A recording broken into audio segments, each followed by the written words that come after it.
Charlotte knew the moment she heard the sound of the bulldozer bearing down on Hollis House that the battle was at hand.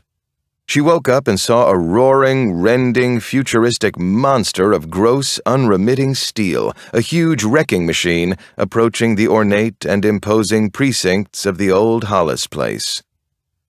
It clawed its way forward from a Dali-esque landscape of torn earth and mangled vegetation, hurling dust, disorder, and ruin before it in all directions. Its intended victim, the Hollis House itself, a fanciful two-story structure girded with wide verandas and balconies, stood as a decaying relic of a southern way of life, now extinct. In its present state of neglect, however, the house seemed a poor match indeed for the remorseless machine, that fact becoming apparent as Charlotte watched from the vantage point of one of the crumbling balconies as it met a long-abandoned outbuilding at the outer boundary of the rose garden and toppled it with neither ceremony or hesitation, leaving it behind a splintered, flattened matchbox. But Charlotte knew that the spirit of the Hollis House was made of considerably more resilient stuff than was in its crumbling masonry.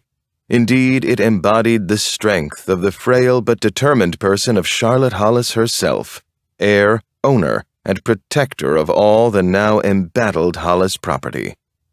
Charlotte, though no longer young, had always been and remained a most arresting woman, for there blazed in her the dedicated zeal of the fanatic, harboring a long-cherished idée fixe. Once strikingly pretty, there was still about her traces of the aura of a lively beauty that in the distant year of her coming out made her one of the most celebrated debutantes in the country, and perhaps even the world. Also, from the volatility of her manner, one could well imagine that she might once have been the catalyst for both passion and scandal, and yes, even tragedy. This last characteristic was at that moment in vivid ascendancy as her fine, well-bred features melded into a crush of passion as she carried her father's old hunting rifle swiftly through the upper hallway and out into the glare of the balcony, where she appeared precipitously before the rising clouds of dust as a vengeful fury. Lofting the rifle so as to take reckless aim on the monster machine and its operator, she pitted her voice vainly, though stridently, against the thunderous noise. "Get back from my land!" she screamed. "Get that thing out of here and away from my father's house, or, God help you, I'll shoot!"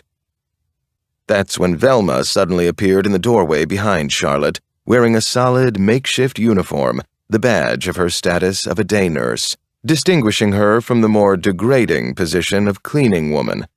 But she also appeared as a thin-nosed slattern who embodied all the worst traits that were usually attributed to Southern white trash.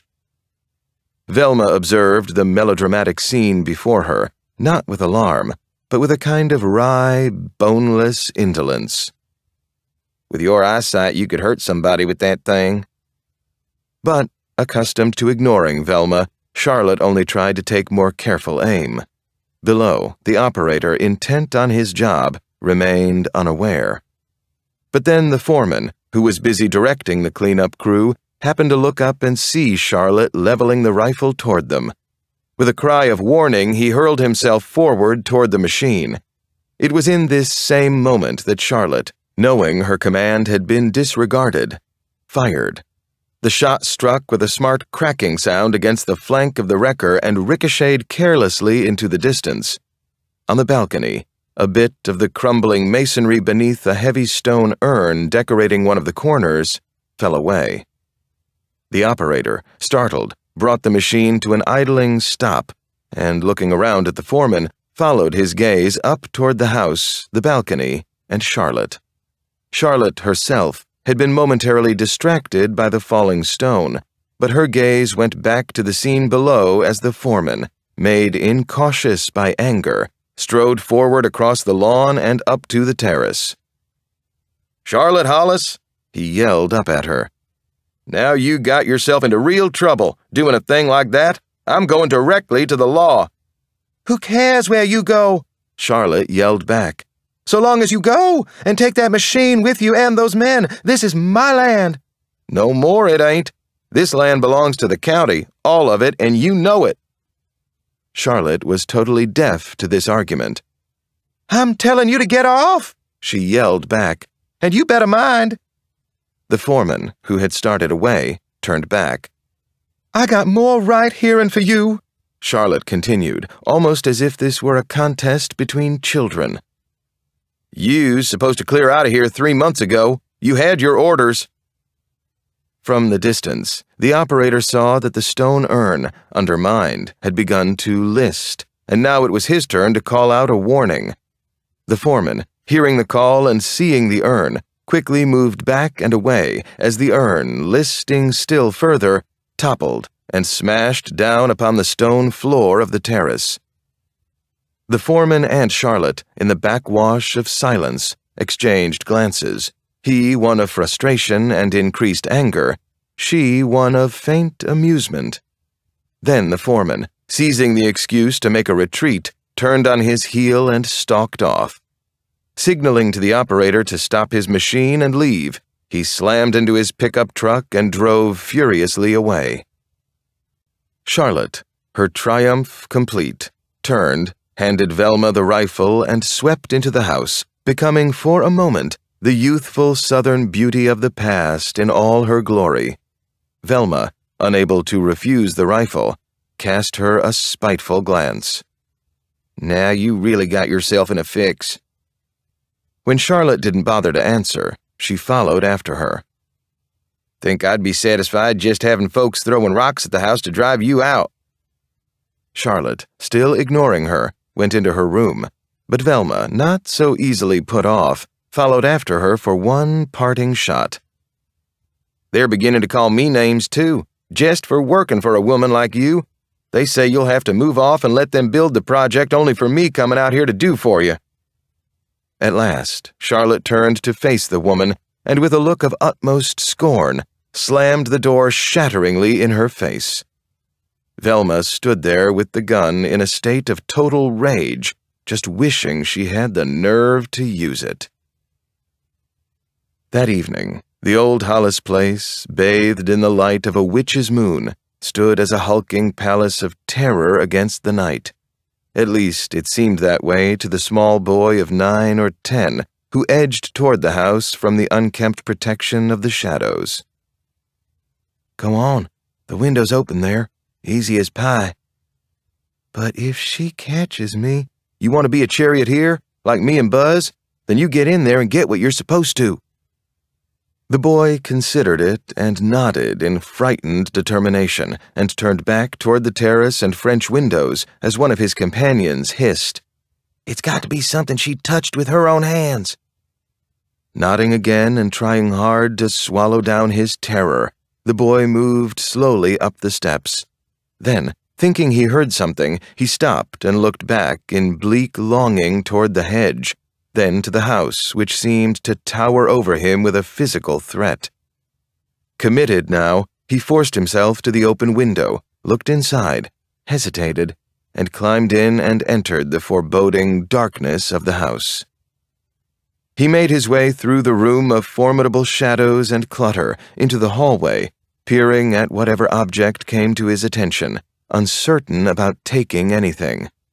He paused and looked out into the hallway, unwilling to press any further than he needed. Hearing a rustling sound of movement, he whirled about, eye torn wide with terror. But there was nothing. He peered into another room, and for a moment he thought he saw someone standing there staring at him.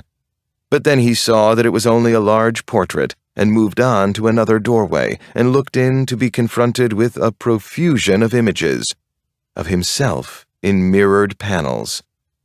But then, before him on a table bathed in moonlight, he saw the tea service for one, obviously the remains of an afternoon tea. He crossed carefully on tiptoe and hooked his finger through the handle of a delicate teacup, pausing to look around. Everything was still, so holding his breath against his own fright, he started back the way he came, making his way to the hallway and into the room where he entered. He moved rapidly now, anxious to be out of the house, and headed for the open window, But it was just at that last moment, as success seemed assured, that a wraith-like figure rose up in bright moonlight before him, a fierce creature with glittering, murderous eyes and outstretched, talon-like hands. With a strangled cry of terror, the boy leapt through the window, still clinging tenaciously to the cup, and raced across the terrace and downstairs to the hedges, where he tripped and fell, landing at the feet of his companions, the precious teacup smashed to bits before him.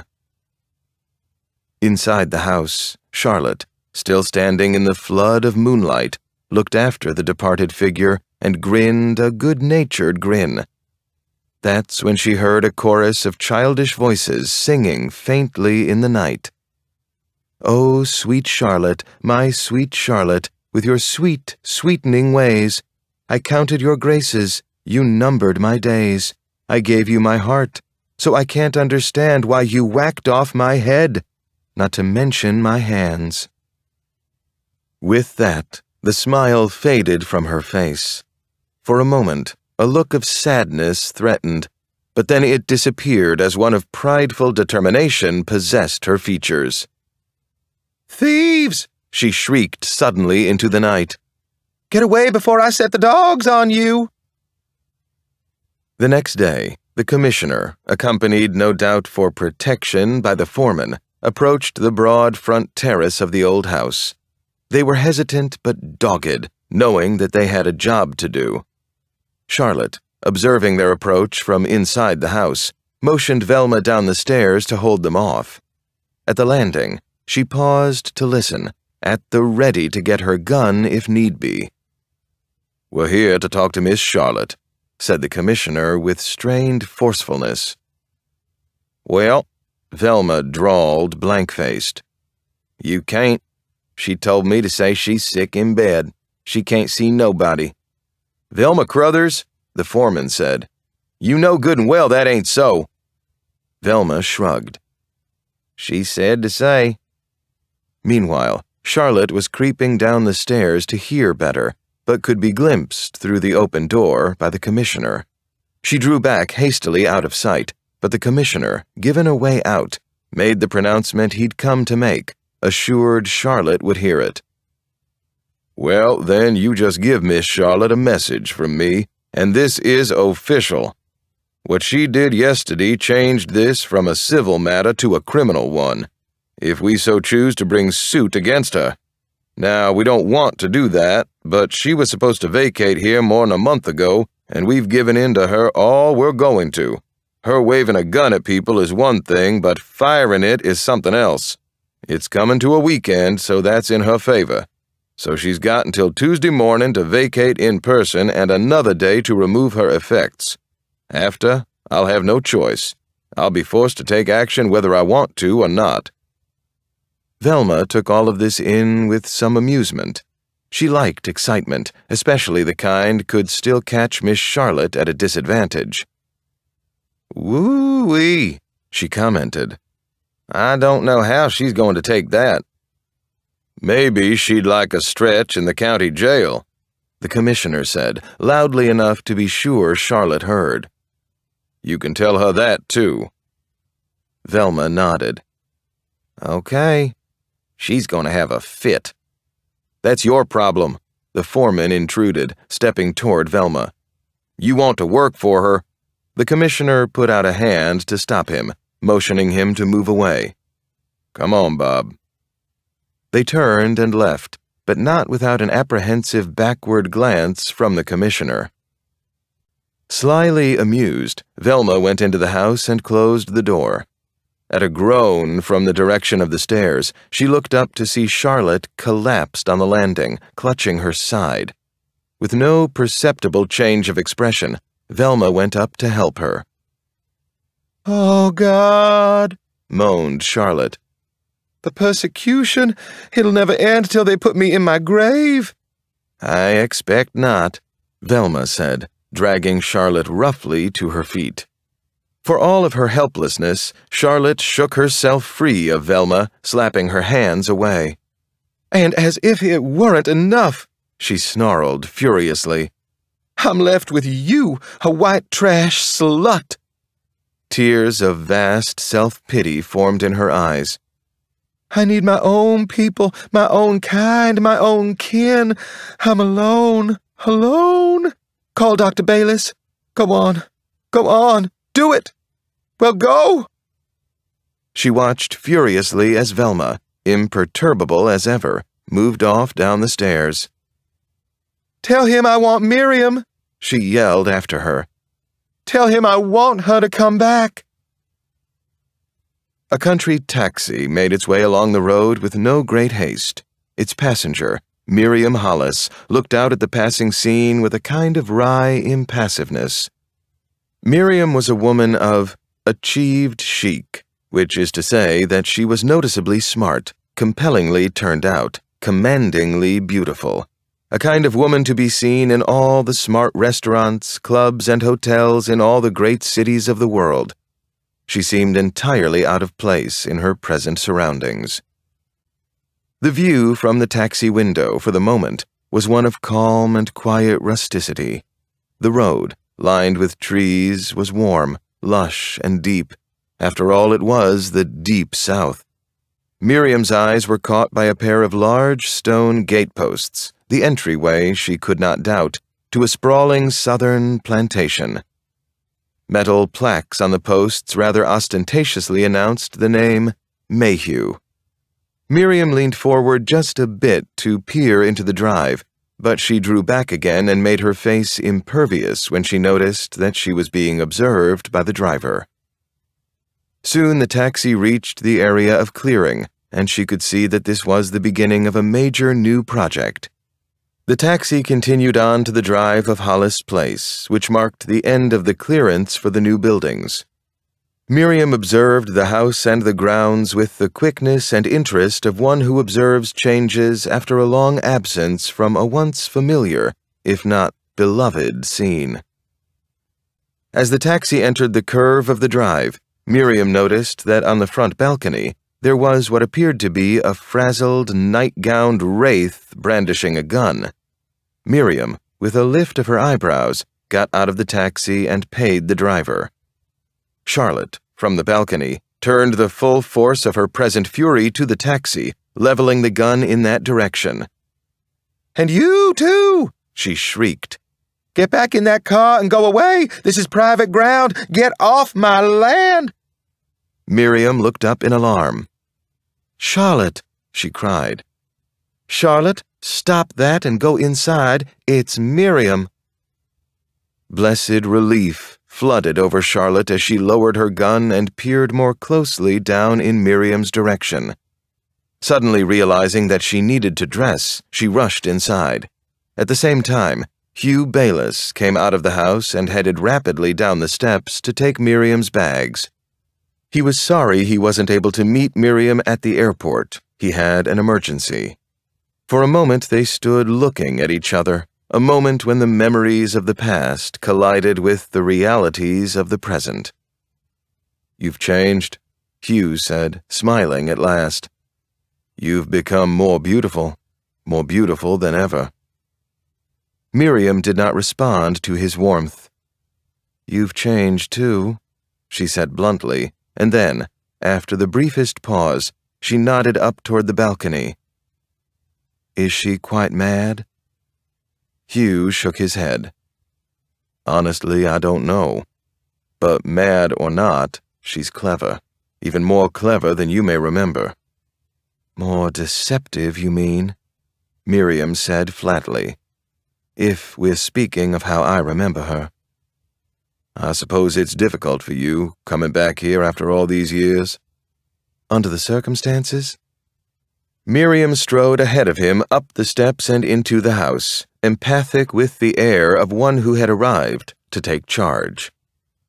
Inside, she was greeted by Velma, who stood in a slouch at the foot of the stairs, a living affront to everything Miriam herself stood for. "Miss Charlotte says to show you where your room's going to be." She nodded up the stairs. "Up there, next to hers. She'll be fixed up to see you pretty soon." Hugh arrived to make hasty introductions, which Miriam briefly acknowledged with a look that implied her contemptuous disbelief of the appellation day nurse for this sorry creature. The three of them proceeded up the stairs, and as they passed Charlotte's room, the door hurled open and Charlotte, far from dressed, accosted them. "So you're here." She threw the words at Miriam almost as an accusation. "I must say I'm surprised, after the way you left here. How long has it been? 20 years." Miriam observed her coolly. She and Hugh entered the room, Hugh signaling Velma to take Miriam's bags to her room at the end of the hall. Charlotte looked at Miriam with sharp speculation. "Hugh kept after me to have you come here. He seems to think I need some sort of keeper. God knows that white trash out there." Her words faded into silence as she looked at Miriam more sharply. "What are you thinking, looking at me like that? I never could tell what you were thinking." Charlotte laughed. "Or even if you were thinking." "Let me remove your doubt. I'm thinking I was a fool after nearly 20 years to fly 3,000 miles to come here to help, just to have you insult me." "You're so easily insulted." "Yes, I am. More easily than I once was. And if you really don't want me here, then I can go just as quickly as I came." Miriam moved angrily out the door and down the hallway in pursuit of Velma, but Charlotte rushed to the door and called down the hall after her. "They're all after me. It's Jewel. She never lets up. She's got them all after me to tear down Daddy's house." There were tears in her eyes. "They're not even laying a finger to Jewel's place. They're all after me. Miriam?" Miriam stopped and turned back. Recognizing Charlotte's despair, her expression softened. "You've been alone too long," she observed. Hugh touched Charlotte's hand. "You go on with your dressing and let Miriam get settled, why don't you?" Charlotte looked at him with a flash of annoyance, then back at Miriam. "What do you think of him being my doctor?" "He is a doctor," Miriam said with an instantaneous return to coolness. "And you are ill." Charlotte's eyes narrowed. "And he does need the trade." Hugh looked at her with a quick, repressed anger. "Now, Charlotte," he said. "I'll get dressed," Charlotte snapped, ignoring him. "And we'll have a nice tea, won't we, out in the garden like we used to?" Then she remembered the garden was no longer presentable. "Or somewhere." "Or somewhere," Miriam echoed, and watched impassively as Charlotte, smiling now, stepped back into her room and closed the door. "Any professional opinions?" Hugh asked as Miriam walked with him downstairs to the front door. Miriam shook her head. "I don't know. Where is the dividing line between madness and quaint down-south eccentricity? You tell me." She paused to look at the old house, at its moldering grandeur, its proliferation of furnishings. "You'll get someone to sort and pack all this stuff?" "Yes," Hugh agreed. He went to a table in the hallway, opened a drawer, and took out a revolver. Miriam frowned as he held it out to her. "You may need it," he told her. "Feelings are pretty high. All the old trouble has been stirred up again, all the old feelings. And now, with the way she's acting, they burned down one of the outbuildings last week. The whole house could have gone." Miriam took the gun. "It's all so melodramatic." "Just in case. Velma's only here during the day." "More's the blessing from the look of her. Everything will be all right. Don't worry."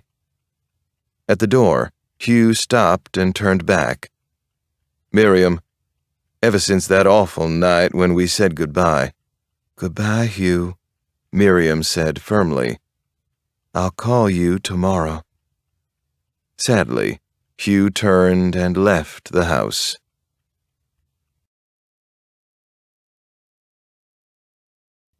That evening, Miriam and Charlotte were finishing dinner in the oppressive shadows of the old dining room and walked out onto the terrace for liquor, some air, and some talk.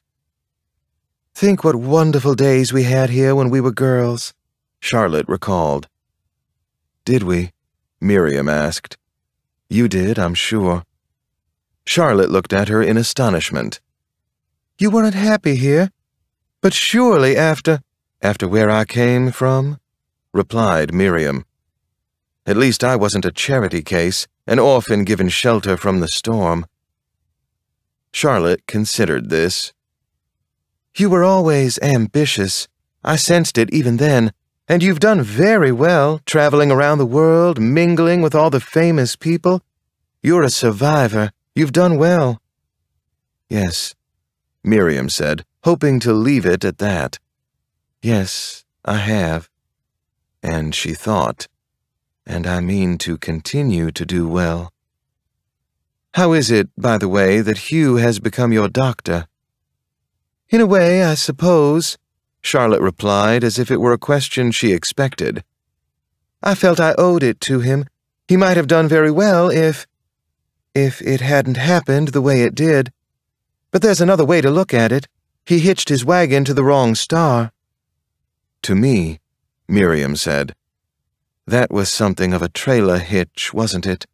If he couldn't get the heiress, he could get the orphan cousin. But then he got unhitched fast enough when things went wrong. He used to plan what it would be like when he had his society practice, and we used to—" "You were right to leave him," Charlotte interrupted. Miriam smiled very dryly. "That's probably the most tactful remark you've ever made in your entire life." This upload is made by the concluding chapter of Crawford.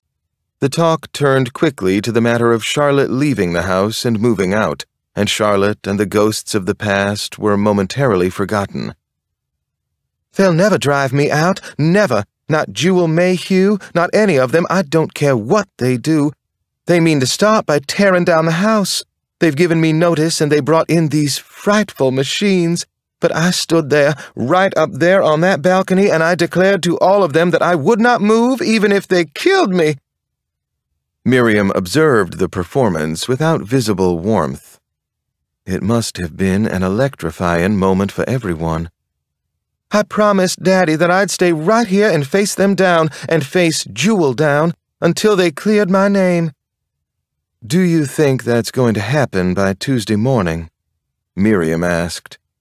Charlotte turned on her furious, threatening for a moment to dash the bit of liquor in her glass in Miriam's face. "You're in this with them, aren't you?" she demanded to know. "You want to see them win over me after all these years?" "I want to see you stop wasting your life, though heaven knows why I should care." "You haven't cared in all these years. You haven't come back to see me once. You only came to see him. And after all Daddy did for you, deserting me—" "I'm a survivor," Miriam said calmly. "You said it yourself."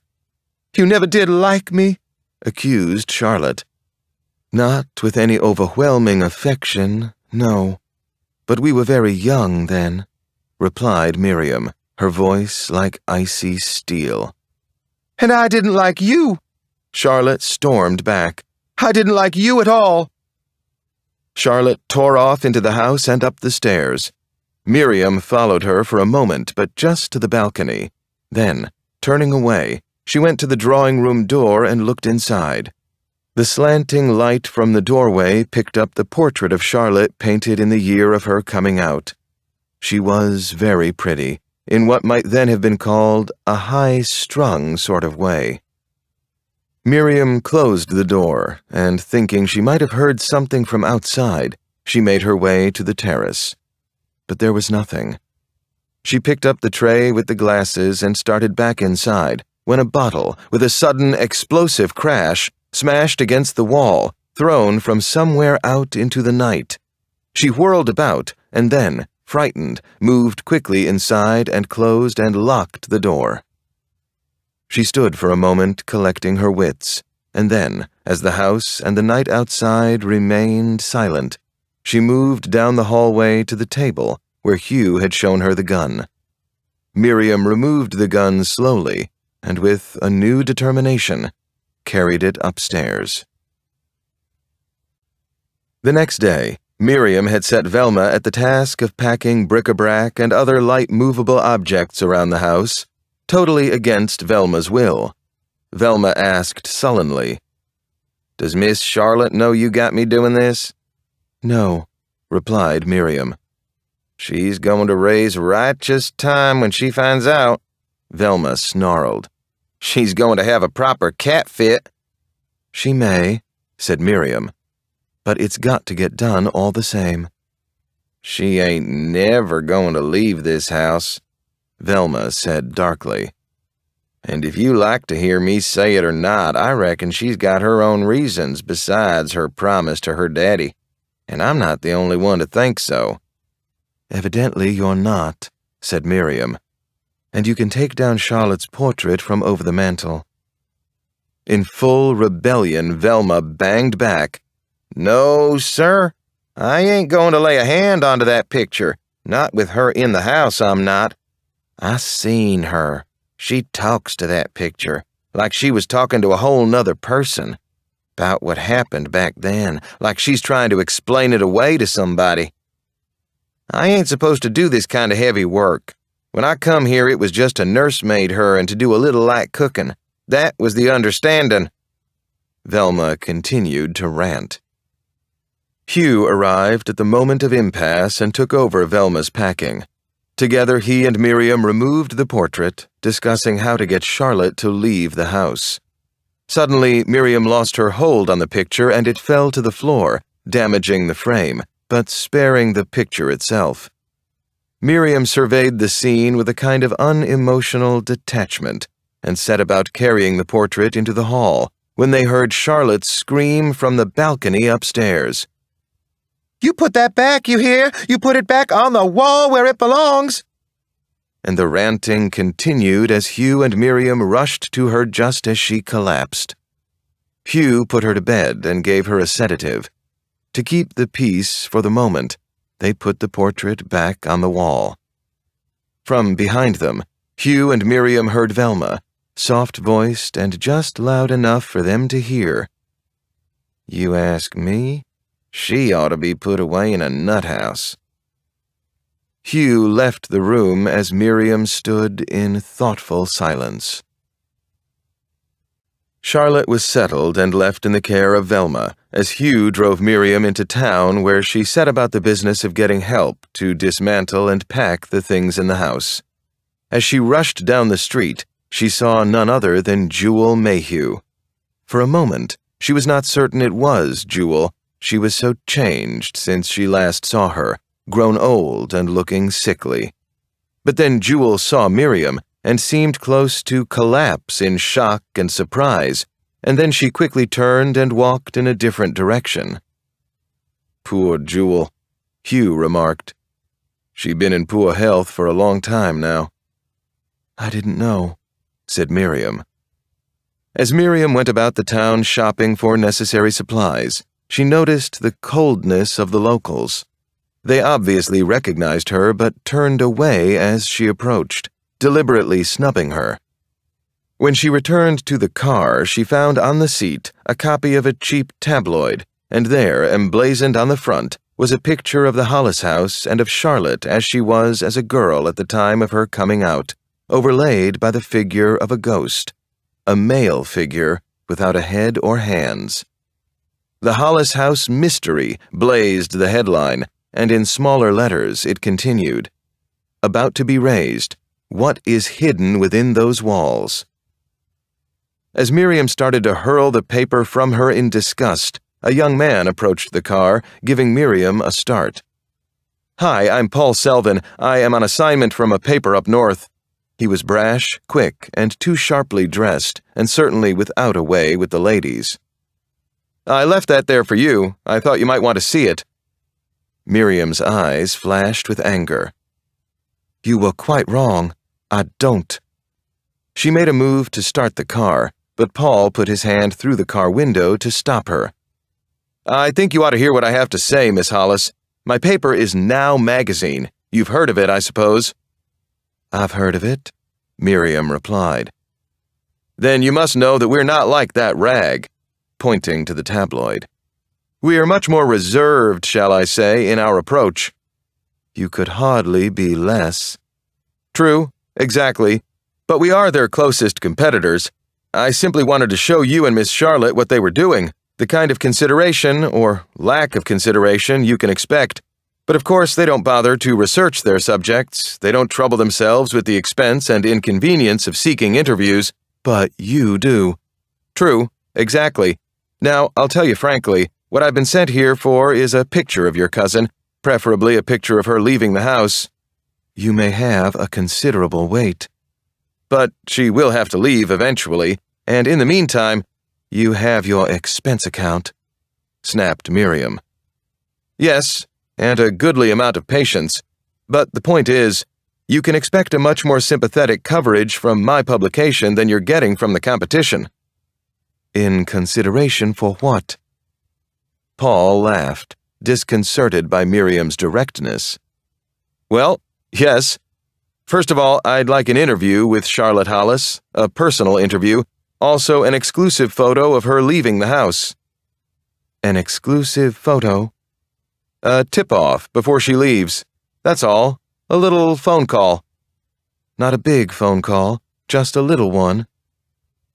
Miriam's gaze moved to an elderly, portly gentleman who had evidently been eavesdropping, hovering discreetly nearby.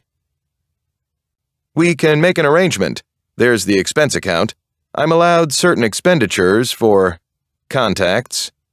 "Then why don't you go make some?" replied Miriam. "You don't understand." "I do understand, so please step away from the car."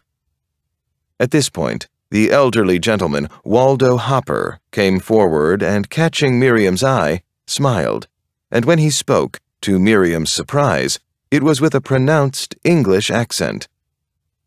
"Forgive me," he said as he smiled. "If I may intrude." "Why should you be different?" "True, exactly," replied Waldo in the direction and in a direct imitation of Paul. Miriam smiled. "But I only wanted to suggest that this young man here has a point. He is, after all, doing his job. Whether you intercede for him with your cousin or not, his publication will still do a story, and feeling and opinion is against her. In her way, which is almost entirely negative, she is an international celebrity of long standing. It's popular to regard her as an untried murderess. If this young man can help offset this opinion with a sympathetic piece, well, then it might be wise to consider his offer." "But," Miriam began, "I couldn't possibly—" "Of course, you can't accept payment for an interview with your cousin, and you're plainly not that kind of person." "I couldn't guarantee an interview," Miriam stated flatly. "And in any case, I have very little influence with Charlotte." "I'm sorry to hear that. I was hoping you might have." "Oh?" "Yes," continued Waldo. "You see, I was rather hoping to speak to her myself." "You're a reporter, too?" asked Miriam. "Oh, no, it's nothing commercial. May I give you my card?" As Miriam read the card, she saw that Waldo was an amateur criminologist associated with a society in London. "Then you're an investigator?" "Quite unofficially, yes. As this was my favorite case, almost as famous as Lizzie Borden, and far more interesting. A missing lover, a severed hand, but a body never discovered. An heiress and a bloodied gown. I was elected to come and make a report on it. I must tell you that I've wanted to meet your cousin since I can remember. I can remember the excitement I felt when I heard the Hollis house was to be razed. I was in a state of terror that I wouldn't get here on time." "But you did. Congratulations. Just what do you expect them to find in that house? If you'll recall, there were rumors just after my cousin sailed for Europe, just after the murder, that she was seen throwing a mysterious parcel overboard." "Oh, I know all about that. I've talked to nearly everyone who was on board who were around and still alive. It was just poppycock, nothing more. But that was nearly 20 years ago. Yes, I know. He smiled again. You're thinking I must be some sort of mad eccentric, aren't you? Yes, I am. But, Waldo asked, do you think I'm dangerous?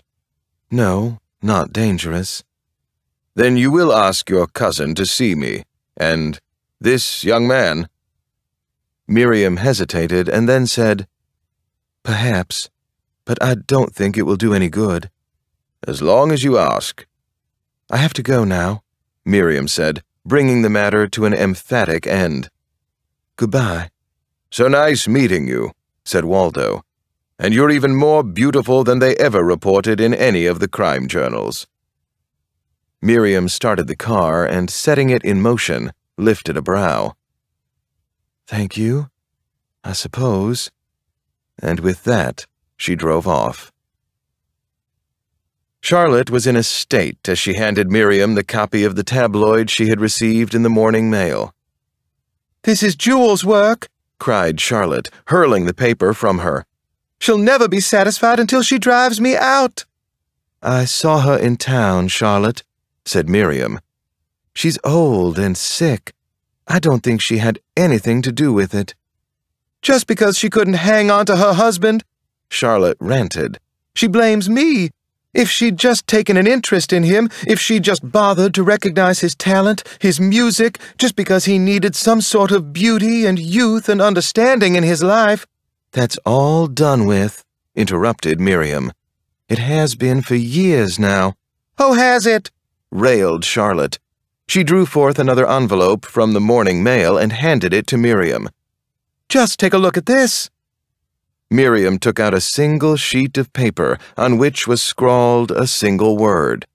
Murderess. I don't even bother to open the mail anymore, said Charlotte. I know what's in it. How long has this been going on? Asked Miriam. I've had one of those every week, every Monday morning for the last 18 years. She sends them. But that's incredible. Who else could have sent them? Asked Charlotte. It's her guilty conscience that makes her do it. Oh, Charlotte, why have you stayed here like this all these years? Why have you thrown your life away? It wouldn't have been any different anywhere else. I tried escaping to Europe and they hounded me there. And I promised Daddy. You must leave now, Miriam interrupted. There are people coming to pack. You mustn't interfere. I won't leave. Not while she's still here. Not as long as they call me a murderess. I will not leave. You've no choice. You must understand that. Then they'll have to carry me out. That may well be the case if you don't behave yourself. Leaving Charlotte, Miriam went downstairs where Hugh was waiting. She'll never listen to reason. Never, Miriam told him. I don't know what she thinks she's protecting here. The helpers arrived that afternoon, and Miriam set them to work. They approached the old rooms unwillingly, almost with a kind of superstitious fear. Charlotte saw them as she stood on the landing, and then turned and went back into her room and locked the door. Miriam cast her eyes heavenward in exasperation. That night, as Miriam lay in bed, she was awakened by the sound of music, of a piano being played downstairs. Getting up and slipping on her negligee, she went out into the hallway and saw that Charlotte's door was open, and in the lower hallway, the shine of moonlight came from the open door of the ballroom. She looked back in the direction of the bedroom and the revolver lying on the bedside table, but left it there and started down the stairs. There in the ballroom was Charlotte, sitting at the piano and playing the song John Mayhew had written for her, the song that children now chant the accusing words to. Only now, Charlotte was playing the song as written by John, a song of love for her. Her voice was wistful and almost young. Miriam hesitated, loath to intrude, but then she heard a crash of chords from the piano, a gasp, and then the sound of sobbing. Miriam ran into the room, which was flooded with moonlight coming in the French windows, which comprised the entire far wall of the room, and reflected in mirrored panels decorating the walls. Charlotte was huddled on the floor beside the piano in mute terror, too frightened evidently to make even a sound as she stared at something on the keyboard of the piano. Miriam hastened to Charlotte, trying to coax words from her, but Charlotte could only sob as her gaze remained fastened in the direction of the keyboard. Miriam followed her stare and suddenly froze in shock. There on the keyboard was a tapered, severed hand. As soon as she recovered from the first revulsion of the sight, Miriam pulled Charlotte's face away, got her to her feet, and helped her up the stairs. Once she had calmed Charlotte, she returned to the ballroom, paused for a moment in the doorway, and reluctantly entered the room. She found the light switch and turned on the large overhead chandelier, bringing the room into vivid aliveness. At first, she thought she saw another hand, before realizing it was only a workman's glove left on one of the gilt chairs that lined the room. Hesitantly, she made her way to the piano, forcing herself to look at the keyboard. She stopped in limp relief. The hand, or whatever it was that was there, was gone. After a moment, she crossed to the French window and started to close it when she heard a sound from outside. She looked out into the darkness to see a figure moving hastily out of sight and away beyond the shadows of the hedges. Thoughtfully, she pulled the window firmly closed and locked it. The next day, the workers returned to continue the packing. As they worked, they made speculations among themselves. Through the previous day's familiarity, the house had become less menacing to them. "My mama," said one of the women.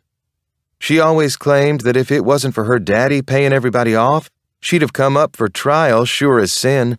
She was the last one to see John Mayhew alive out there in that cabin, and they say she had a temper like a wildcat when she got going. She's still got that, all right, stealing another woman's husband, and she was pretty enough in them days. She could have had any young bachelor in the county. What I heard, her daddy had to get her out of town. It wasn't just to keep her from coming to trial he shipped her off to Europe. There was another reason." "You reckon that's so?" "But her cutting him up that way? They found one of his hands right here on this property. So it stands to reason that the rest of him's likely to be around here someplace." "It gives you the creeps, her here in this house all these years. Where'd you suppose you got to hide something like that, ahead of somebody?" "Ain't nobody going to do a thing like that, not even her." "Oh, yeah? Then how come they found that one hand?" The woman picking up the drapery suddenly uncovered another workman's glove. The other woman saw it and let out a scream. They all laughed at her. "That old hand could be just about anywhere inside this house." The woman turned and pointed to the boxes stacked around. "In there? In there? Or—" She turned her attention to a large, ornately carved box. "Or it might just happen to be in this little coffin box here." "Coffin?" the other woman gasped. "Oh, no, don't you open that." Just then, Charlotte suddenly appeared. "No," she said with controlled fury. "Don't put your grubby hands on that. Don't you dare." She regarded them with eyes filled with blazing hatred. "Get out!" She picked up a nearby candlestick and hurled it blindly at them. "Get out, the lot of you!" Miriam appeared and tried to get Charlotte back under control, but it was too late. Neither Charlotte nor the workers could be reconciled. The workers hadn't wanted to come there to that death house anyway. Charlotte took the carved box and headed back upstairs in heavy retreat. "Must have something mighty private in there to carry on that away," one of the workers grumbled, picking up her things to leave. As bad as it was to lose the workers, Miriam's day was made even worse when Hugh arrived to announce that old Judge Granny was on his way out to talk to Charlotte. The judge had been a friend of Charlotte's father and had been prevailed upon by the commissioner and others to come and talk reason to Charlotte. Miriam was close to throwing up her hands as she told Hugh, "The whole situation is impossible. Charlotte is quite mad and should be committed." "Then why not discuss that with the judge? Charlotte is in no condition to talk to him." Charlotte, it just so happened, was a witness to the judge's arrival when he came to the house hours later. Below, Hugh and Miriam welcomed the judge, but explained that Charlotte was too ill to see him. The judge, a very old man, seemed to have forgotten the purpose of his visit. The sight of the house excited all sorts of reminiscences in him, of the good times they had there and the tragedy that had occurred. It seemed impossible to get him to discuss the matter of Charlotte and getting her out of the house. "Charlotte," the old judge finally said, "it's a terrible thing how they've crucified that poor child. Frightful, frightful. You'd think they'd be satisfied they drove her poor mama and her poor daddy into their graves with grief and scandal." "Yes, of course," said Miriam. "That's why someone must persuade her to leave here." At this point, Charlotte, fully dressed now in her finest, and every bit the vivacious Southern debutante of 40 years ago, swept into the room. "Why, Judge Granny," she exclaimed, posing prettily in the doorway. "I just heard you talking, just the least sound of your voice up there in my room, and right away I knew it was you." "Miss Charlotte." "How long?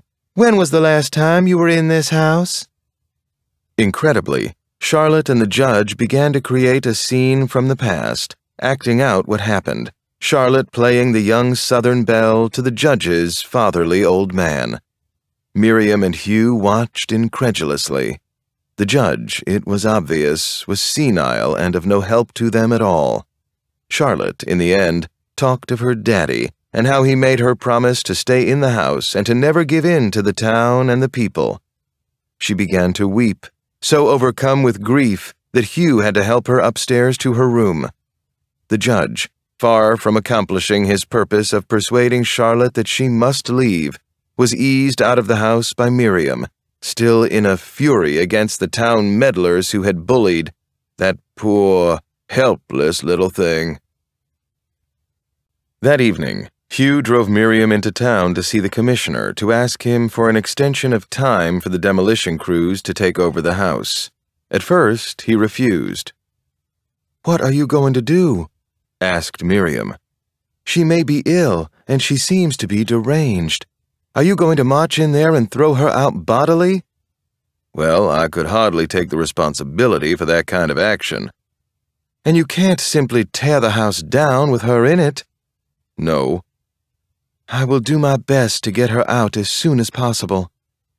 "Perhaps if you weren't here, if there wasn't anyone to help her?" "You tried that before I came back and it didn't work. And she is my only living relative, the only one left. And there is the danger that someone might harm her. I have to stay." The commissioner countered. "But if we bring a criminal charge against her, it will only delay and make matters worse." Miriam fired back. "I'll be responsible for her, at least to see that she doesn't shoot anyone. You'll simply have to give me a little time." In the end, the commissioner agreed to give Miriam another week. As she went to the car, Miriam was met by Paul Selvin, who tipped his hat and smiled. "I don't like to make a nuisance of myself," he said, "but I did want to inquire if you'd had the chance to speak to your cousin." "I've had the chance," replied Miriam, "but I haven't had the nerve." "Perhaps if I were to just drop in—" Miriam shrugged. "Why shouldn't you? Everyone else in town has." "Tomorrow, then?" Paul asked. "If you don't care what you do with your time, there's every chance that Charlotte will refuse to see you." "But then perhaps you'll keep me company yourself."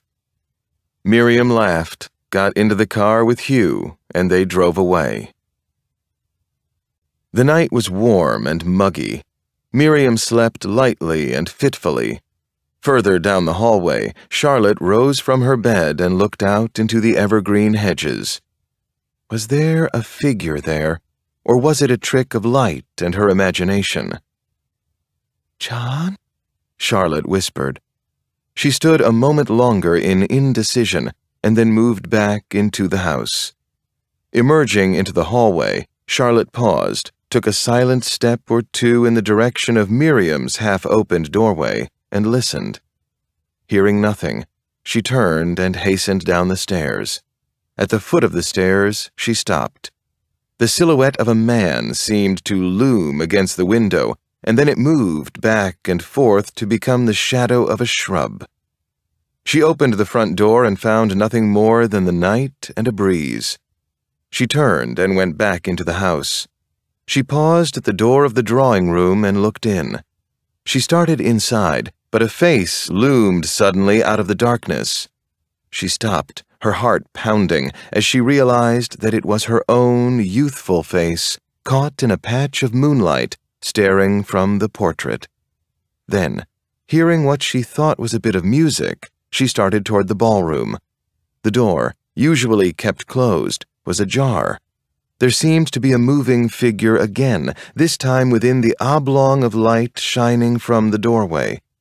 She started forward and stopped, a little afraid and uncertain, and then, thinking she heard the music again, moved slowly down the length of the hallway to the door and shoved it open. Upstairs, Miriam moved restlessly in half-sleep. On the nightstand was the revolver, perfectly visible in the soft glow of the safety light. She too heard the music, a soft tinkle from the piano being played as before. The sound continued for a moment before she sat upright into full consciousness. For a moment she listened, and then, rousing herself, she got up from the bed, put on her negligee, and left the room. Out in the hallway, she stopped, peering downward to listen to the music. She turned back to look toward the bedroom, but was drawn back sharply by a cry from below. She rushed back to the bedroom and snatched up the gun. As she headed for the stairs, she heard the sound of smashing glass, which came again and again with shrill keening, which continued as she rushed to the now closed door of the ballroom. For a moment she was unable to get the door to open, but then open it flew, nearly hurling her backward. The room seemed madly aglitter with moonlight, although the French windows were closed. She heard sobs coming from somewhere at the center of the dimness. She switched on the lights and then looked around in mute stupefaction. All the mirrored panels in the room had been smashed, the floor littered with bright shards. Charlotte stood at the center of the room crying, clutching her arm with her hand. At her feet lay one of the hammers the workers were using when packing the furniture. Miriam hurried across to Charlotte. "Charlotte, are you all right? What have you done? Why, Charlotte? Why, Charlotte?" The question poured out almost on reflex. Charlotte could only sob and shake her head, and when she took her hand away from her arm, blood oozed through her fingers and down the length of her arm. "You did this, didn't you?" Miriam demanded to know. Charlotte shook her head and finally got out the single word. "No." "Then who did it? You were here, you saw. Who did it?" Charlotte looked back in the direction of the closed French doors. "John," she finally managed to breathe. "He's angry at me." "Go along," Miriam demanded. "Go on up to your room. I'll come in and fix your arm in a minute." This upload is made by the concluding chapter of Crawford. As Miriam went to test the French windows to make sure they were locked, she found one unsecured. She opened it and looked out, and for a moment thought she saw a moving figure out there, but the light made it uncertain. The next day, Miriam showed Hugh and Velma the room, which Velma, complaining all the while, had been set to cleaning up. It ain't the sort of thing anybody in their right mind would do," Velma proclaimed. "Busting up a place like this? That Miss Charlotte—" Miriam interrupted. "No one said my cousin did it." Nevertheless, Hugh put in, "Whoever did it was in a violent state of mind. One way or the other, Charlotte's got to be made to leave before anything else happens." "I know," Miriam said. "That's why I called you. I wanted you to be here when I talked to her. If need be, I think we should give her a strong sedative, if you agree to that, of course." "We'll see," Hugh replied. As they left the room, Velma straightened up from her work, and then slowly, leaving enough time so that she wouldn't be observed by them, followed silently after to watch and listen. Much to their surprise, Hugh and Miriam found Charlotte packing, getting her things ready, apparently, to leave. "What are you doing?" Miriam asked in disbelief. "I must go," said Charlotte in an oddly quiet way. "I realize now." "I'm so glad," Miriam said. "I felt certain you would sooner or later." "Yes," said Charlotte, and then looked away so Hugh and Miriam could not see her expression. She added, "I should have seen it before, but I didn't know." Miriam gave Hugh a quick glance. "You didn't know what?" "That John wanted me to, but now, after last night—" Miriam stared at Hugh disbelievingly. This seemed to be proof that Charlotte most certainly was mad. Downstairs, Velma, who had been eavesdropping, went to the phone to tell Paul Selvin, who had paid her to do so, that Charlotte had finally decided to leave the house. Miriam and Hugh were engaged in a hasty discussion as Charlotte left the room. Was Charlotte up to something, or had she really decided to leave? They would simply have to wait and see. "But I won't leave in the daylight for them all to stare and crow over me," Charlotte said vehemently. "They're not the ones who are making me leave. It's because of Jewel. Tonight I'll go when it's dark, when they won't see. I'll just vanish." She turned to Miriam. "You'll drive me, won't you?" "Yes, of course," Miriam said. "Where do you want to go?" "Where it's sunny, where it's warm.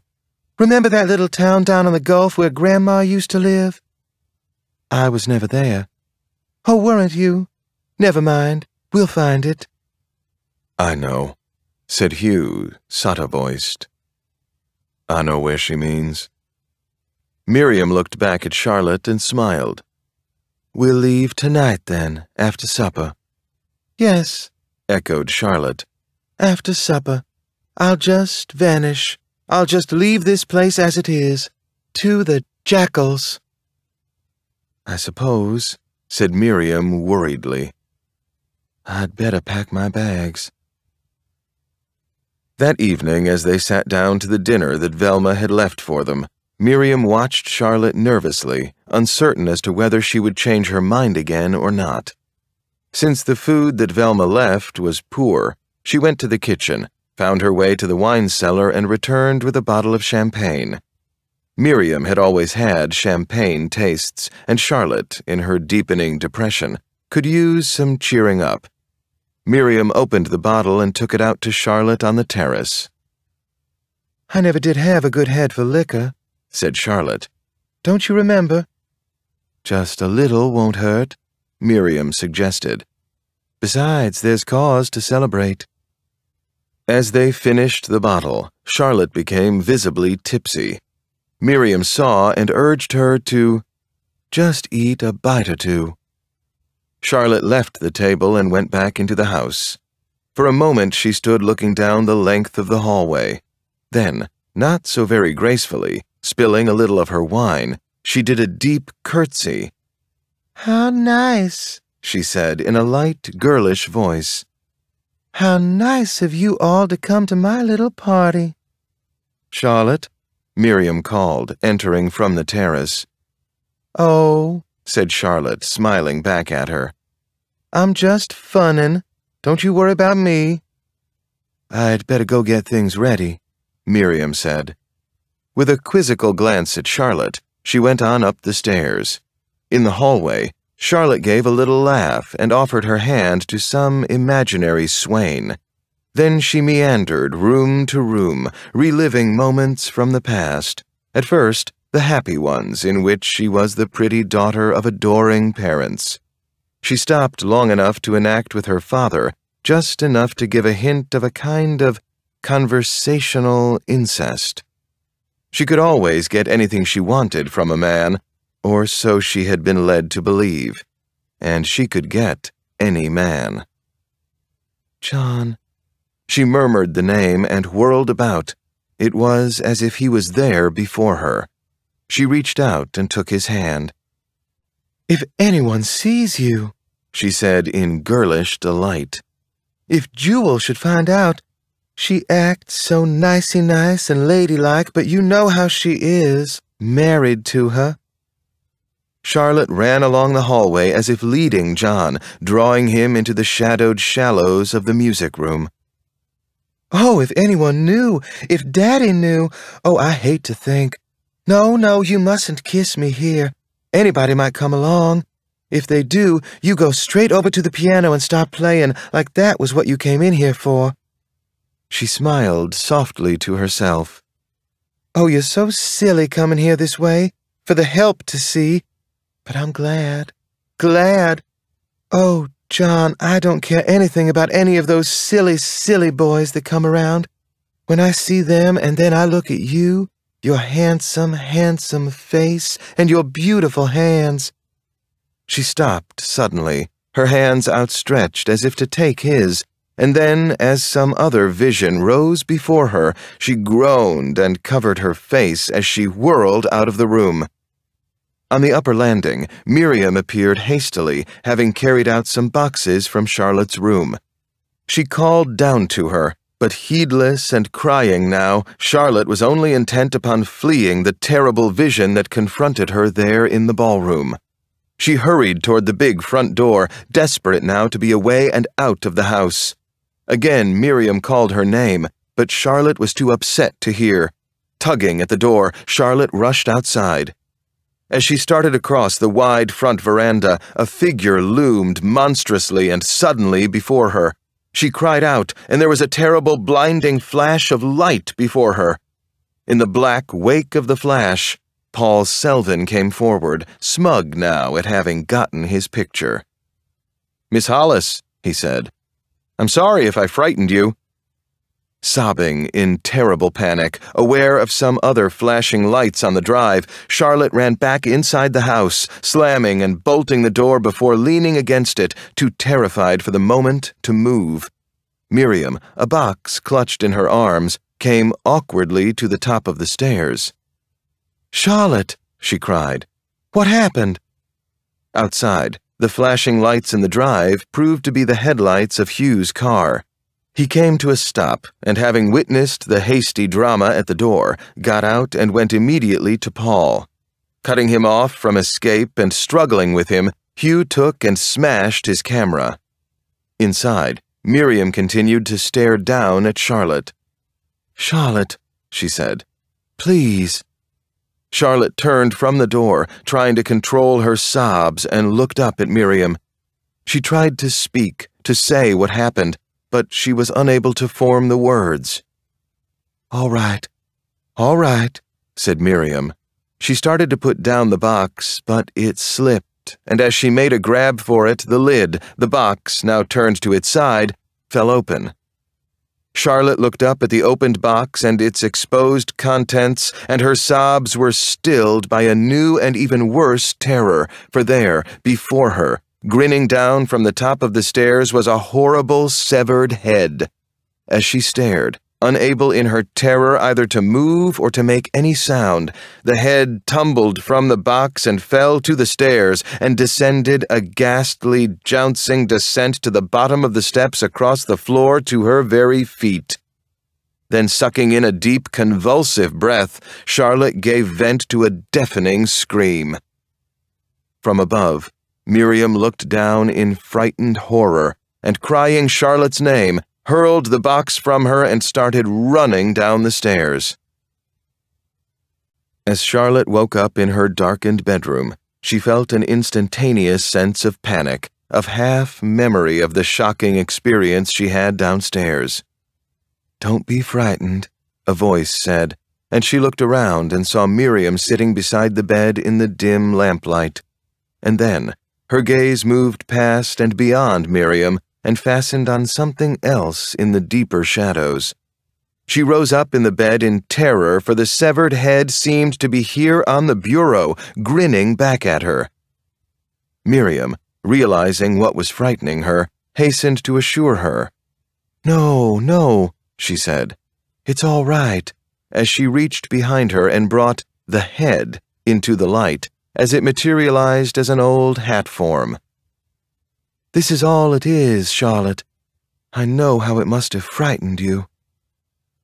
Charlotte turned her head to the pillow, crying softly.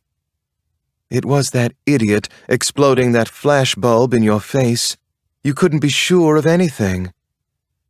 Miriam took a pill from a bottle and, along with some water from a glass, offered it to Charlotte. At first Charlotte refused, but when Miriam insisted that Hugh said for her to take it if she woke up, she hesitantly swallowed it down. Charlotte looked at Miriam with a curious expression, as if seeing her for the first time, and then, giving up the struggle to stay awake, drifted off into sleep again. Miriam, making sure that Charlotte was resting comfortably, left the room and went back to her own room, took out the gun from the nightstand and thoughtfully checked it to make certain it was loaded. In the morning, Charlotte was awakened by Miriam coming into the room with her breakfast tray. At first, she unquestionably allowed Miriam to arrange her position in the bed and put the tray out for her. Then finally, now fully awake, she asked, "Didn't Velma come this morning?"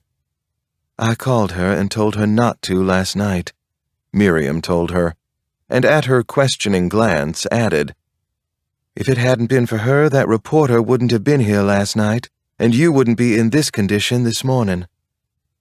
Charlotte watched Miriam with a curious kind of thoughtfulness, and then, when Miriam started to leave, called out to stop her.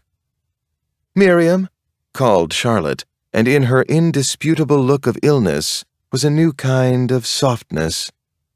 "I know you weren't happy in this house. I wasn't very kind to you."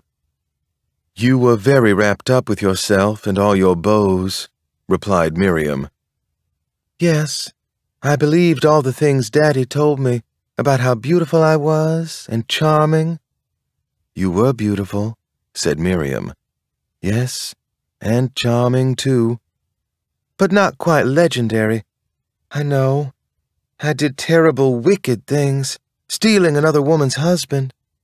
"Undoubtedly he wanted to be stolen." Yes, I suppose so. Still, I was wrong. But I've paid for it. It's been my sense of guilt that's kept me here so much as anything." "Guilt?" questioned Miriam. "For causing it all." "You mustn't think about it. Not now." "But Miriam, I didn't do it. I've never said that to anyone before, not to any other living soul. I started to say it to Daddy, but he wouldn't let me. He said I mustn't say it, and I mustn't let them drive me off." "But now," started Miriam. "But now it's all gone. We're old, all of us grown old, Jewel and me. But you escaped." "I ran," said Miriam. "It's a very good policy. I've learned to run when your life's threatened." For a moment, the two women were silent, looking at each other. Finally, Charlotte held out her hand. "I'm trying to say I'm sorry, Miriam," she said. Miriam nodded. "Yes, I know. You won't leave me here alone, will you?" Miriam shook her head. "No, I won't do that." Charlotte smiled, rather wanly, and turned to her breakfast. "You'll see everything differently," Miriam said. once you're away from here. Hugh visited Charlotte later that day and gave her another shot to help her rest, coming into the room to speak to Miriam. "There is no question about it," he said. "She's very affected by what's happened. She is in very deep shock." "I was so certain she was going to leave," Miriam said with resignation. Charlotte, in the grip of the sedative, babbled about the past, talked to John, and spoke of her love for him all that day. In the evening, she was roused by Miriam to take some soup, and then was left alone as Miriam went on to her own bedroom. Late in the night, Charlotte woke up hearing the music, the song that John wrote for her. At first, confident that she was dreaming, she only smiled, but then, becoming more awake, the music still sounding dimly against her awareness, she boosted herself up in bed. Her door was open, and there was a faint light outside. The music seemed to be getting louder. Still dazed with drugged sleep, Charlotte managed to get herself out of bed. Half fearfully, she made her way toward the open doorway and looked outside. The music was still playing somewhere below, but as she moved out to the landing, it stopped. She started to move away, but the music started again. Charlotte looked back in the direction of Miriam's room, saw the lamp burning beside the bed, and moved toward it. She went to the room and softly called Miriam's name, but the room was empty. She started away, and then, seeing the gun in the circle of light beneath the lamp, she stood staring at it, seeing it as a glittering and a marvelous thing. Slowly, she went across to the bedside table and picked up the gun. She stood for a moment longer looking at it, and then, hearing the music again from downstairs, she carried it with her, forgotten in her hand, from the room and out in the direction of the stairs. In the moment after she left, Miriam appeared in the doorway of the adjoining bath, looked into the room, and seeing nothing and hearing nothing, went back inside. As Charlotte descended the stairs, she seemed to do so in a haze of confused fantasy. Her nightmares swirling around her, she seemed almost to become younger with every step. Only the revolver in her hand robbed the scene of an atmosphere of almost playful innocence. The music seemed to come from inside the drawing room. As she stood there, she saw a soft rectangle of light falling across the floor, containing an indefinite silhouette, one of a man. As she moved toward the doorway, the light fell away, and as she entered the room, the music stopped. She stood there for a moment, listening. "John?" she whispered. But there was no answer. She heard the music once more, this time from somewhere else. She went back to the hallway and decided the music was coming from the library. The door was shut, but there seemed to be a light shining under it, broken by the movement of a shadow from inside. She hastened to the door and hurled it open. The music momentarily became a bit louder, then stopped. The room was dark and deserted. "John?" she whispered again. And again, there was no answer. As Charlotte moved into the deeper shadows at the rear of the hallway, there seemed to be ominous shadows everywhere. She thought she saw the severed hand there on top of another packing box, or was it another glove? Was that a severed head there in the shadows, or was it just a hat? Beckoned by the music and the moving shadows while calling out John's name intermittently, she moved from room to room. Was she merely doped into a state of delusion, or was she really mad? In a small sunroom, Charlotte found her carved box standing in a flood of moonlight on the table, and at last she found the source of the music. Or had she? She was hesitant as she approached the box and touched its lid. She stood there for a long while, the music tinkling improbably from the closed box, and then, with a sudden resolution, she hurled back the lid. There was only the scene painted inside with flowers and birds. The music, maddeningly, stopped. A shadow moved quietly behind her as she whirled around. The doorway behind her stood black and vacant. She stood now shivering with fright, not certain of what she was really afraid. At last, she moved forward, determined to return to the protection of her room, but vacant, silent darkness loomed before her as she started toward the stairs. Upstairs, Miriam returned to bed, never looking toward the table or noticing the gun was missing. She lay down and closed her eyes. Below, Charlotte had reached the foot of the stairs when she heard the music once more, very, very softly from somewhere behind her. She turned. The light now seemed to come from beneath the ballroom doors, and there were broken, darting shadows to suggest people silently dancing inside. Blinking hard, she tried to clear her mind and perhaps her sight as well, as she was irresistibly drawn back in that direction. At the door, she stopped in the grip of some faintly realized warning. Then she heard a voice very faintly whispering her name. "Charlotte." She put out her hand to the door, turned the latch, and opened it. As before, moonlight flooded the room, reflecting from the glittering remains of the mirrors as the open French window welcomed the balmy summer night. This upload is made by the concluding chapter of Crawford. "John?" Charlotte whispered, a bit more loudly than before, and in answer, the music swelled. For a moment, Charlotte stood there, caught up in the beauty of the moment, growing younger, younger, and hearing the far-off laughter of her coming-out ball, remembering. Slowly she began to sway to the music, first this way and that, smiling softly, and then she held out her hands as if to a favored partner, and with the gun dangling incongruously from her hand, she began to dance. She was very graceful and very young, and as the music swelled about her, her smile of pleasure widened and her eyes grew bright. As she whirled around the ballroom floor, she saw other ghost figures dancing about her. Suddenly the mirrors became whole again, and the room bright and real, just as it was when she had her first ball there. There was laughter and joy and the fulsome music of the orchestra. But as she dipped and glided, the room dimmed and returned to moonlight. The mirrors returned to shattered fragments, and the music faded to the thin, tinkling sound of the music box. Then Charlotte caught a glimpse of someone, or what appeared to be someone, standing in one of the open French windows.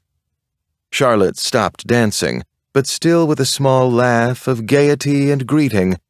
But the laugh broke off, and her face grew stiff with horror.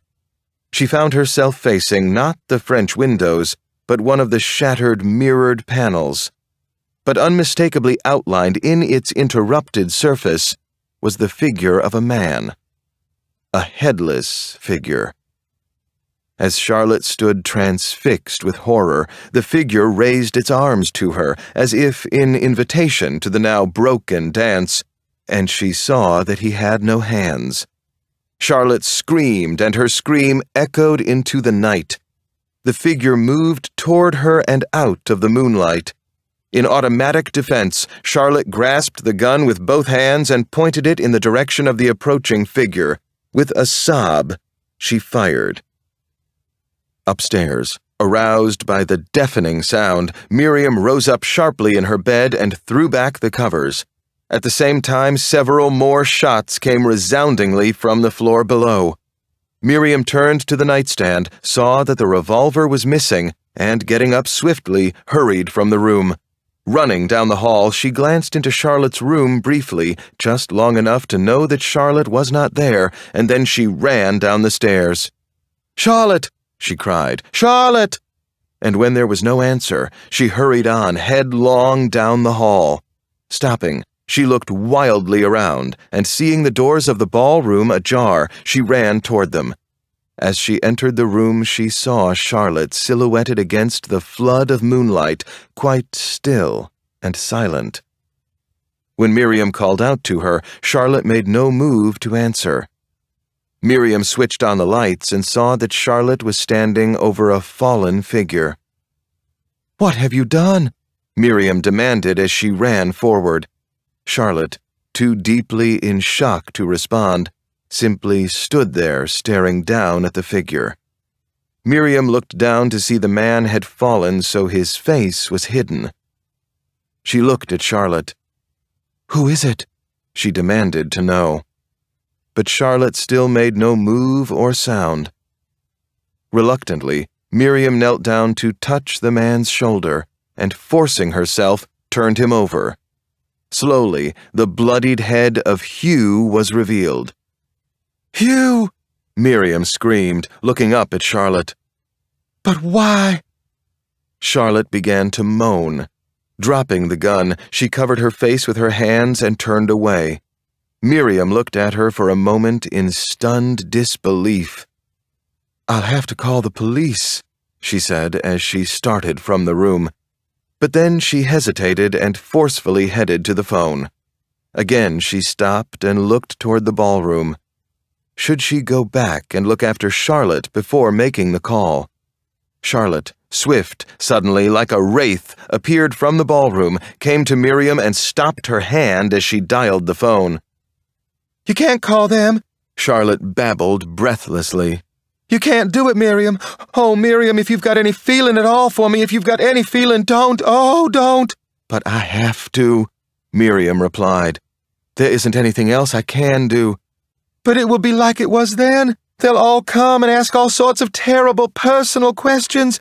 Why do you think I've stayed alone here all these years? I can't stand it. They shamed me. They killed Daddy and Mama. You can't let them kill me, too." "Charlotte, please stop." "No, listen. I didn't mean to do it. I didn't know it was Hugh. Why would I? He was just about the only one to pay me any mind all these last few years. I was so scared. It was dark, and when I looked and saw him there, it was just like—" "Just like what?" "Like a dream. A dream I've had over and over again for years and years, ever since that night when Daddy came here into this house and told me, ever since they found John's poor hand. Oh, Miriam, I can't stand it. I can't." "But what can we do?" "Take him away. Take him back to his own place and leave him there, where they'll find him and take care of him. Do what needs to be done." "Oh, Charlotte." "What good will it do? What good for them to come here? Miriam, I beg you, take him away. I didn't mean it. I'd had all those pills and everything seemed strange." For a moment, Miriam stared at her, and in the excitement of the moment seemed convinced. "You will have to help me," said Miriam. "We'll have to get him into the car, and you'll have to help." Charlotte nodded. "All right, then." "You wait here," Miriam told her, "while I get the car." Must I stay?" "Go inside, then," Miriam told her, "and come out when you hear the car. I'll be just a minute." Miriam hurried off into the darkness as Charlotte went back into the hall, crying softly. When Miriam arrived back with the car, she was forced to go to get Charlotte. Together, Charlotte weeping and frightened, they managed to get Hugh's body into the back seat of the car and to cover him with a blanket. "Can't I go now?" Charlotte asked in her frightened little girl's voice. "We have to get him out again," Miriam said firmly and forced Charlotte into the car beside her. "I must be mad to be doing this for you." "For me," Charlotte said, seeming more than a little disoriented. But then, very gracefully, she continued. "Yes, for me. And I've been wicked, so awfully wicked, Miriam." They drove through the night, at first with their lights out so as not to attract attention, and then, when they got into the back roads, with them on. Charlotte, in a state of extreme shock and dazed hysteria, continued to babble and then to rave. I wouldn't hurt him. I wouldn't. You know that. I wouldn't. Miriam finally was forced to stop the car and slap Charlotte hard across the face to bring her back in control. "You've got to be quiet," Miriam told her. But before they could move on, they looked around to find that they were parked almost directly next to a car in which a couple was necking. They drove away, just as the couple, only now noticing their presence, looked after them. Finally, they pulled off the road into a place near a shallow ravine. Miriam forced Charlotte to leave the car. To Charlotte, getting out into the darkness, every shadow, branch, and leaf became a menace. With an averted gaze, she helped take hold of Hugh's body as Miriam gave her instructions as they dragged Hugh across to the ravine. "We must cover him with leaves," said Miriam as Charlotte began to sob and babble. "So much death. So much death," babbled Charlotte. "Come," Miriam said to her. "We have to get back." She led Charlotte back to the car, and they drove away. They entered the drive with their lights out and approached the silent, dark house. Miriam stepped out to help Charlotte out of the car in front of the veranda. "You go in. I'll put the car away. Go straight to your room. Don't turn on any lights." "Yes," said Charlotte in a faraway voice. "Straight to my room." Miriam drove away, and Charlotte stood there looking after her.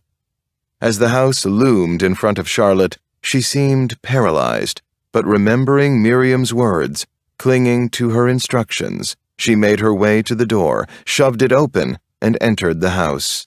She started to the stairs and then noticed a light coming from under the ballroom doors, where there wasn't any only a moment before.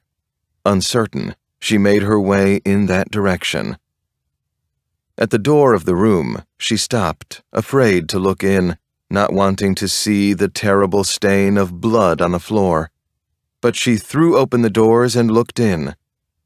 There was nothing there.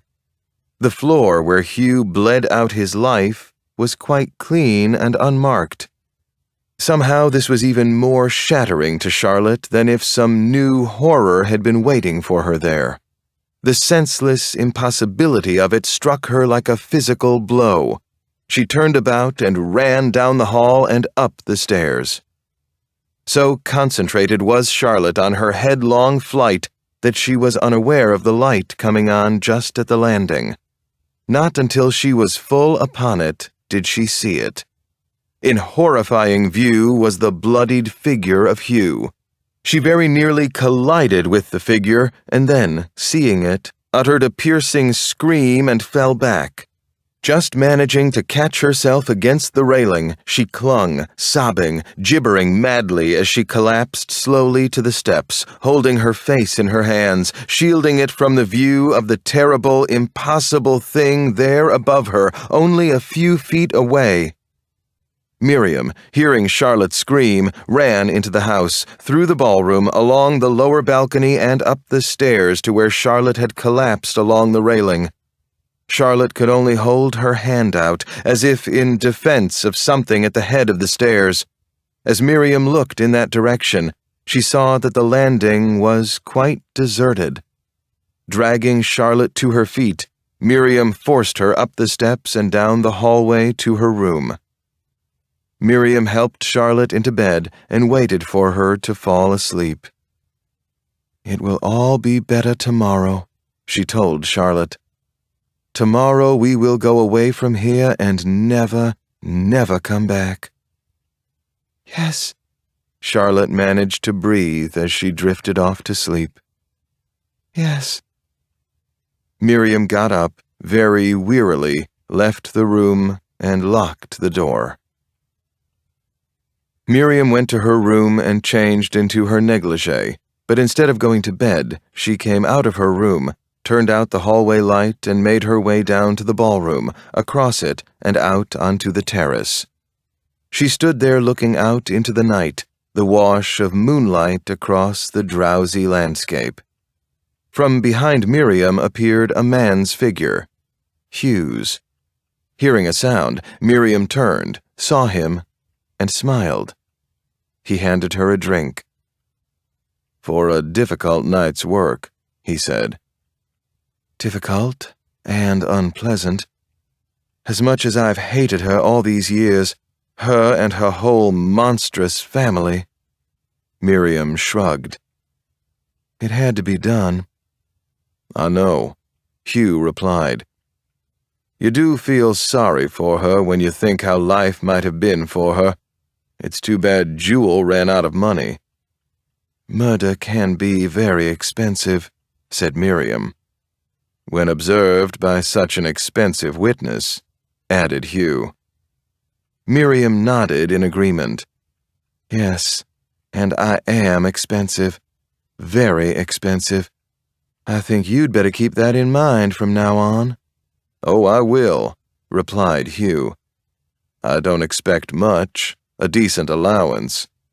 "But don't get any fancy notions. I fell out of love with you years ago. Your life with me isn't going to be easy." "It's going to be hell, with Charlotte's money, and you."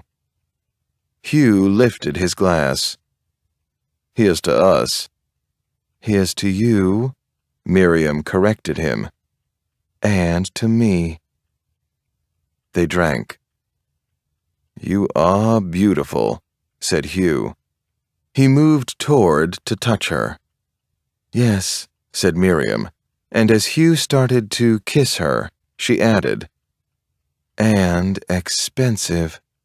Remember."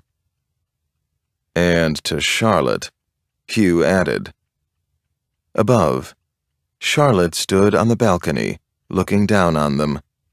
There were tears in her eyes, not tears of terror now, but of great sadness. She looked down on them as they embraced, and a tear fell from her eye. She reached out to the remaining stone urn that stood in its moldering base. Miriam, allowing Hugh to kiss her, was nonetheless observant enough to notice the droplet that had unaccountably splashed to the stone floor of the terrace. For a moment she couldn't think what it meant, and then, as it dawned on her, she shoved Hugh from her and cast her gaze upward. At that moment, the stone urn toppled from its base and came crashing down upon them. From above, Charlotte looked at the ruined urn and the ruined figures below. Then she sank to her knees, and the tears flowed freely. The next morning, the crowd had gathered at the front of the old Hollis place, the news of the tragedy having spread through the town. Among those gathered, being held back by the local police, were the reporter Paul Selvin and his new friend, Waldo Hopper. "I just knew if those kids didn't stop pestering her around out here, somebody'd get hurt," said one woman. "Throwing things at the house and deviling that old woman. And then to have it happen to the other two, they say she was in her nightgown." A hush fell over the crowd as the front door of the old house opened, and Charlotte, being helped by the old judge, came out of the house. She was dressed in all her finest finery. After all, Charlotte was not a poor woman, and she would soon be still richer from the settlement of her property. She leaned on the judge's arm as he led her toward his car, which was waiting in the drive. Paul Selvin and Waldo Hopper started forward. Paul got ready to take a picture, and Charlotte, seeing him, far from ducking away, paused to give him her best angle. As she moved on to the car and got inside, Waldo came up to the car. The police moved in to block him, but Charlotte raised her hand, and they let him through. "I have it on good authority that Jewel Mayhew suffered another attack this morning when she heard the news. A paralytic attack this time. Perhaps you'd be interested to know." "Poor, poor Jewel," said Charlotte. "I do really feel sorry for her." "Sorrier, I dare say, than your cousin Miriam did." A certain quickness came into Charlotte's face, which caused Waldo to smile. "I've had reason to speculate since our last meeting on the identity of that witness and where he or she might have been all this time. The only thing that might have kept them silent, I would judge, would be blackmail. Would you agree with that, Miss Hollis?" Charlotte was not able to answer, for at that moment the car pulled away. As it drove into the distance, Charlotte looked out the window, at Waldo, and very faintly, she smiled.